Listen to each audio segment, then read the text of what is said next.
18ના અહેવાલ બાદ તંત્ર દોડતું થયું. જર્જરિત બ્રિજનો અહેવાલ પ્રસારિત કર્યો હતો ન્યૂઝ 18 ગુજરાતીએ. બનાસકાંઠાના બ્રિજોની તપાસ માટે ટીમો બનાવાઈ. પાલનપુર અંબાજી બ્રિજ જર્જરિત હાલતમાં છે. કલેક્ટરે પણ જર્જરિત બ્રિજની મુલાકાત લીધી. મેરવાડા પાસે આવેલા 60 વર્ષ જૂના બ્રિજની મુલાકાત લીધી. બનાસકાંઠા જિલ્લામાં આવેલા 149 બ્રિજોની તંત્ર દ્વારા સેફટી તપાસ કરવામાં આવી રહી છે.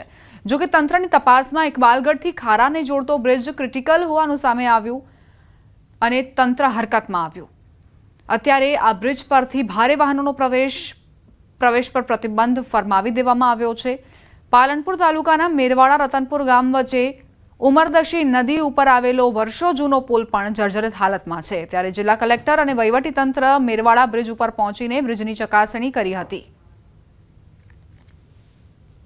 જૂનો બ્રિજ જે 1964માં બન્યો હતો, આથી નવો બ્રિજ મંજૂર કરી દેવામાં આવ્યો છે અને એની ટેન્ડર પ્રક્રિયા પણ પૂર્ણ કરી દેવામાં આવી છે. બનતા સુધી આ જે જુલાઈ મહિનાના અંત સુધીમાં નવા બ્રિજ માટેનો જે વર્ક ઓર્ડર છે એ પણ આપી દેવામાં આવશે. સાથોસાથ ભાદરવી પૂનમના જે મેળો છે એને ધ્યાનમાં લઈ તથા મોટાભાગના જે શ્રદ્ધાળુઓ છે આ બ્રિજ ઉપરથી પસાર થતા હોવાથી તે તમામ બાબતોને ધ્યાનમાં લઈ અને કાર્યવાહી કરવામાં આવશે. બનાસકાંઠાના ધાનેરામાં વર્ષ 1986માં બનેલ રેલ નદી ઉપર ઓવરબ્રિજ થાવર પાસેથી પસાર થતો આ ઓવરબ્રિજ અતિ જર્જરિત હાલતમાં છે. સાથે જ આ બ્રિજ બનાસકાંઠાથી રાજસ્થાનને જોડે છે, જે જેસલમેર સુધી જાય છે. બીએસએફ આર્મીના વાહનો પણ આ બ્રિજ પરથી પસાર થતા હોય છે. બ્રિજ પર અનેક જગ્યાએ ખાડાઓ પડી ગયા છે. ઉપરાંત બંને સાઈડ જે પ્રોટેક્શન વોલ આવેલી છે તે વોલ પણ જર્જરિત હાલતમાં છે. જ્યારે મોટા વાહનો આ બ્રિજ પરથી પસાર થાય છે ત્યારે બ્રિજ પર વાઇબ્રેશન વધી જતા નાના વાહન ચાલકો પણ આ બ્રિજ પરથી પસાર થતા ડરી રહ્યા છે. બ્રિજને રિપેર કરવાની જગ્યાએ તંત્ર માત્ર પેચવર્ક કરીને સંતોષ અનુભવી રહ્યું છે. સ્થાનિકોએ તાત્કાલિક બ્રિજની કામગીરી કરવા માટે અપીલ કરી.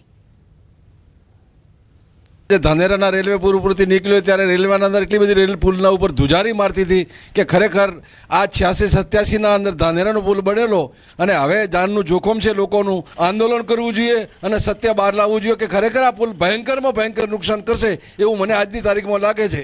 ગુજરાતથી રાજસ્થાનને જોડતા નેશનલ હાઈવે નંબર 168 પર આવેલા બ્રિજનું રિયાલિટી ચેક કરવા અમે પહોંચ્યા છીએ. આપણે સીધા જ દ્રશ્યો બતાવીશ આ બ્રિજના કે જે 1986 ને 87માં બનાવવામાં આવ્યો હતો.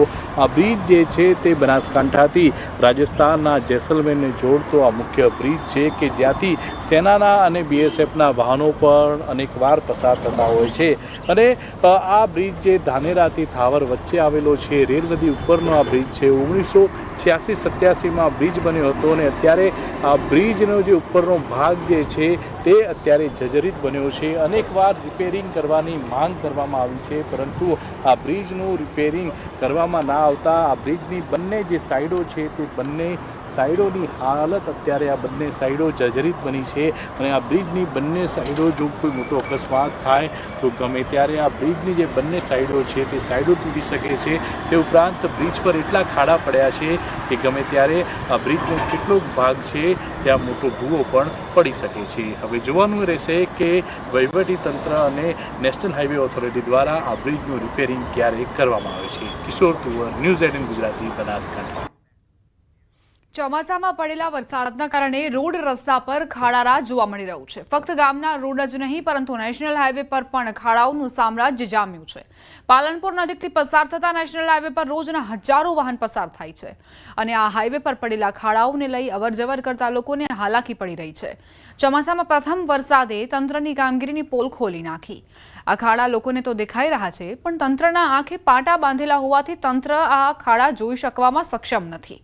લોકો કહી રહ્યા છે કે તંત્ર જરાક આંખના પાટા ખોલશે તો આ સ્થિતિ નજરે પડશે. જો આવી જ સ્થિતિ રહી તો અકસ્માતોની સંખ્યા પણ વધતી જ જશે. હાઈવે ઉપરના જેટલા પણ રોડ હોય છે એ ચોમાસામાં બિસ્માર હાલતમાં થઈ જાય છે. એ હાઈવેની દુર્દશા એટલી ખરાબ હોય છે કે વાહન ચાલકો તો શું પણ રાહદારીઓને પણ ત્યાંથી ચાલવું મુશ્કેલ થઈ જાય છે. વાહન ચાલકોના વાહનો ખકડી જાય છે. વાહન ચાલકોને શારીરિક તકલીફો થાય છે, પરંતુ તંત્ર સુધરતું નથી. દર ચોમાસે આ તકલીફો થાય છે. કેટલા બધા મોટા ખાડા પડી ગયા છે અને એના લીધે કેટલાક અકસ્માતો પણ થાય છે. અત્યારે તાજેતરમાં જ 2-3 એક્સિડન્ટો હમણાં જ થયા અને 2 મૃત્યુ પણ થયા છે. એટલે ખરેખર એક મોટા ખાડાઓમાં એક્સિડન્ટથી બચવા માટે અને તાત્કાલિક એના રિપેર કરવું જોઈએ. પાલનપુરમાંથી પસાર થતા નેશનલ હાઈવે પર વાહનોની ભારે અવરજવર રહે છે. જેમાં તાજેતરમાં 8 ઇંચ જેટલો ભારે વરસાદ પડ્યો. એમાં ઠેર ઠેર મોટા ગાબડા પડ્યા છે. જે ગાબડામાં પાણી ભરવાને લઈ વાહનો ફટકાઈ રહ્યા છે, જેનાથી ભવિષ્યમાં મોટી જાનહાની થવાની સંભાવના વ્યક્ત થઈ રહી છે.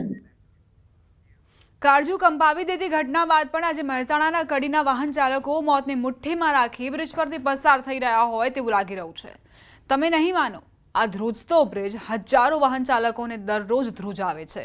રંગપુરા બોરીસાણા નર્મદા કેનાલ પર બનેલા બ્રિજ પર કાયદેસર કંપન અનુભવાય છે. એટલું જ નહીં, બ્રિજની હાલત એટલી દયનીય છે કે લોકો અહીંથી પસાર થતા ડર અનુભવી રહ્યા છે. બ્રિજ પર જાણે કે સળિયા ઊંચા કરીને તંત્રને બોલાવી રહ્યો હોય તેવું લાગી રહ્યું છે. આ બ્રિજ જોતા એક નજરે તો એવું લાગશે કે આ કોઈ રાજા મહારાજા સમયનો પુલ હશે, પણ ના, આ બ્રિજ અંદાજે 30 વર્ષ પહેલા જ બનાવવામાં આવ્યો છે. બ્રિજમાં એક વાર તો તૂટી ગયો, રિપેર કરેલો છે. ભવિષ્યમાં બીજી વખત તૂટેલો છે આ બ્રિજ, અને જોખમ પૂરેપૂરું છે. એની રેલિંગો બેલિંગ બધું તૂટી ગયું છે. ભવિષ્યમાં કોઈકની ગાડીઓ બાડીઓ સીધી કેનાલમાં પડે એવી પરિસ્થિતિ છે. સરકારના અને સરકારના જે અધિકારીઓ હોય એમને ખરેખર આ ધ્યાનમાં લઈને અને કોઈ બી હાનિ ના થાય, જીવ હાનિ ના થાય એના માટે તકેદારી રાખ્યા જેવી જરૂરી વસ્તુ. કેનાલનો બ્રિજ છે એ 40 કે 45 ટનની ગાડી જાય તો એ ધધરજ એટલે તૂટી જાય એવો છે એમ. એટલે એને રિપેર કરવો કે નવો બનાવવો એવી અમારી માગણી છે. બોરીસાણાનો બ્રિજ છે અને આ જોખમી એટલો છે કે અહીંયાથી નીકળે, ભારે વાહન નીકળે તો બી વાઇબ્રેશન લે છે. અને આવો નવો બ્રિજ આ સામે છે એ હમણાં 2 મહિના પહેલાં પડી ગયો, વચ્ચેથી પડી ગયો છે બ્રિજ આખો. બસ એ જ હાલત આની છે. એની કન્ડિશન તમે જોઈ શકો છો. બ્રિજ ઉપર એવું લાગતું હોય તો 2 મિનિટ ઊભું રહીને તમે જોઈ શકો છો, આખો બ્રિજ વાઇબ્રેટ મારે છે. તો તંત્ર અજાણ કે પછી જાણી જોઈને અજાણ બની રહ્યું છે તે એક મોટો સવાલ છે, કારણ કે અહીં સતત કંપન અનુભવાઈ રહ્યું છે. મહેસાણા જિલ્લાના કડીથી થોર સાણંદ જવાનો જે રોડ છે ત્યાં રોડ પર નર્મદા કેનાલ પર બનાવવામાં આવેલ બ્રિજની હાલત હોય છે તે દયનીય બની છે. તમે જોઈ શકો છો હાલમાં આ જે બ્રિજના બાજુની જે દિવાલ હોય છે તે જર્જરિત બની જઈ ચૂકી છે. હાલ તમે દ્રશ્યો જોઈ શકો છો કે આની જે ખિલારી હોય છે તે જોઈ શકાય છે. ગમે તે સમયે મોટી જે દુર્ઘટના હોય છે તે ઘટી શકે છે. તો બીજી બાજુ બતાવવાની કોશિશ કરીશ કે આ જે તમે દિવાલ જોઈ શકો છો, દિવાલની જે હાલત હોય છે ખૂબ જ દયનીય બની છે. તેમજ રોડ પર પણ જે હાલત હોય છે, રોડની હાલત પણ ખરાબ છે. હું બીજી બાજુ દ્રશ્યો બતાવીશ કે અહીંયા 2 થી 3 કિલોમીટર દૂર જે એક પુલ આવેલો છે તે પુલ પણ થોડા સમય પહેલા જ તૂટી ગયો હતો, જેમાં જે એક જેસીબી હોય છે નીચે પડ્યું હતું.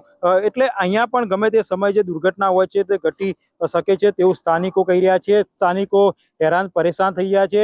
આ મેન હાઈવેથી હોવાના કારણે જે વાહન ચાલકો હોય છે, સ્થાનિકો હોય છે, તેમને મજબૂરીમાં અહીંયાથી અવરજવર થવું પડે છે, પરંતુ એક ભયના નેજા હેઠળ એ અહીંયાથી પસાર થઈ રહ્યા છે. ગમે તે સમયે આ જે દુર્ઘટના હોય છે તે ઘટી શકે છે. ત્યારે સ્થાનિકોની માંગ છે કે આ જે પુલ છે તેનું રિપેરિંગ કરવામાં આવે અથવા નવો બનાવવામાં આવે, જેથી કરીને અહીંયા કોઈ મોટી દુર્ઘટના ઘટે નહીં. કેતન પટેલ, ન્યૂઝ 18 ગુજરાતી, મહેસાણા. છોટાઉદેપુરના બોડેલી નજીક આવેલા મેરિયા અને ઓરસંગ નદી પરના 2 બ્રિજ ઉપર ભારદારી વાહનોની અવરજવર પર રોક લગાવાઈ છે, જેને લઈને હવે વડોદરાથી છોટાઉદેપુર અને મધ્યપ્રદેશ તરફ જતા વાહન ચાલકોને લગભગ 70 કિલોમીટર ફરીને જવાનો વારો આવ્યો છે. બ્રિજનું નિરીક્ષણ કર્યા બાદ જિલ્લા કલેક્ટરે હાલ તકેદારીના ભાગરૂપે આ બંને બ્રિજ પરથી ભારે વાહનોને પસાર થવા માટે રોક લગાવી દીધી છે. જાહેરનામું બહાર પાડવામાં આવ્યું છે. જ્યાં સુધી બ્રિજનું ટેસ્ટિંગ રિપોર્ટ નહીં આવે ત્યાં સુધી આ બંને બ્રિજ ઉપર ભારે વાહનો પર રોક રહેશે. હાલ બ્રિજ બંધ કરાતા સ્થાનિકો મુશ્કેલીમાં મુકાયા છે. તમે મોટા મોટા સાધનો બંધ કરે છે બરોબર છે, 50-50 ટનના 100 ટનના હાઈવા બંધ કર્યા બરોબર છે, પણ નાના સાધનો બંધ કરાવવાથી પબ્લિકને કેટલું બધું નુકસાન થાય છે. જે બોરેલીથી જબુગામ વચ્ચે અનેક ખેતરો આવેલા છે, કેરાના શાકભાજી થી લઈને અનેક ખેડૂતોને બહુ તકલીફ પડે છે.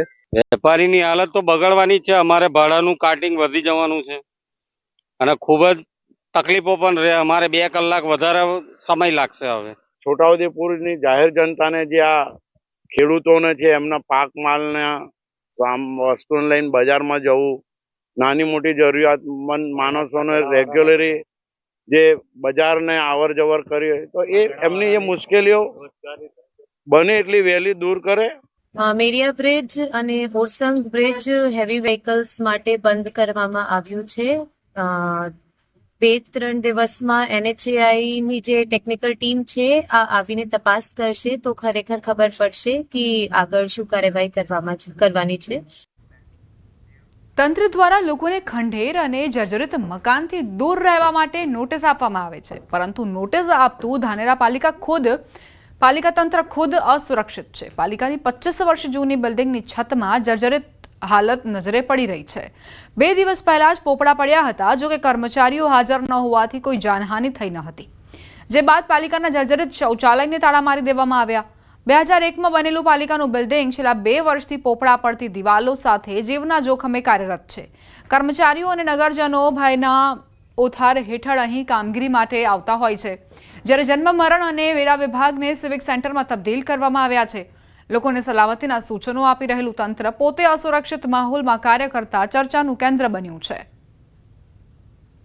દીવા તળે અંધારું એ કહેવત છે એવું લાગે છે.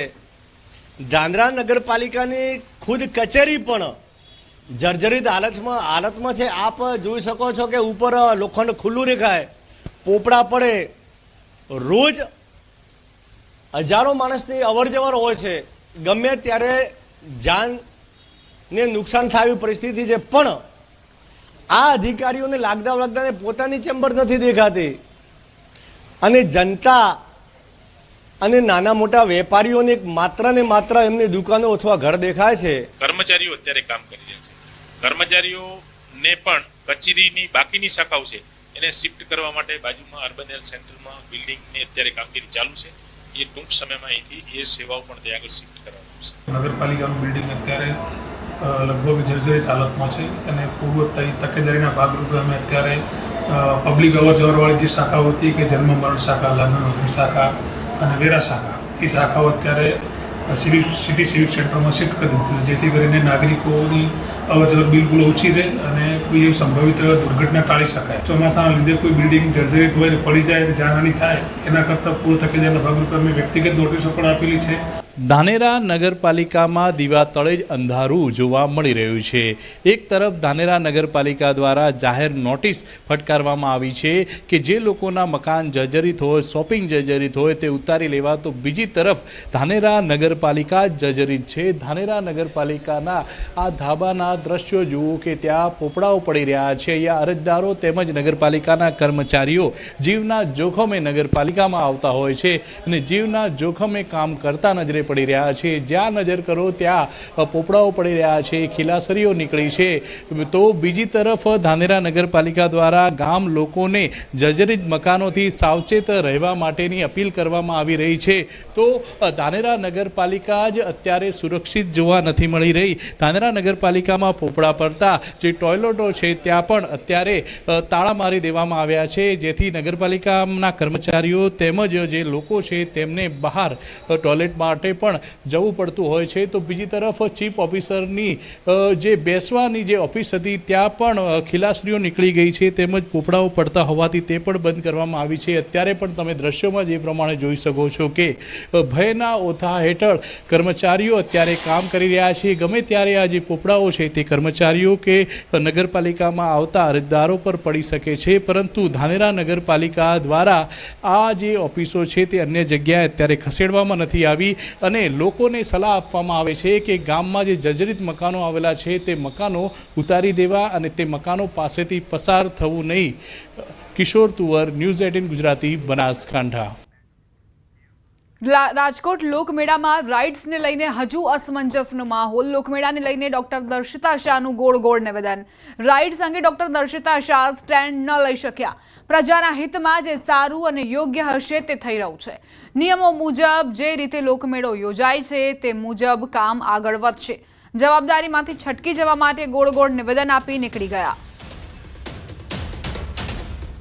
લોકમેળાના રાઇડ્સને લઈને જે અત્યારે પ્રશ્ન ચાલી રહ્યા છે એ સંદર્ભે ઉચ્ચ અધિકારી લેવલે તમામ આ બાબતે અત્યારે ચર્ચા ચાલી રહી છે, એની મિટિંગ ચાલી રહી છે, એટલે યોગ્ય નિર્ણય આવ્યા અમે આપણે મેળામાં કોઈ પણ વ્યક્તિને નુકસાન ન થાય, કોઈ પણ જાનહાનિ ન થાય એ સૌથી પહેલી પ્રાથમિકતા છે. આ પ્રાથમિકતાને ધ્યાને લઈને સરકારશ્રી દ્વારા આ તમામ બાબતે અત્યારે વિચારણા ચાલી રહી છે. આ સાથે જ બુલેટિનમાં અત્યારે બસ આટલું જ. વધુ અપડેટ્સ માટે આપ જોતા રહો News 18 ગુજરાતી.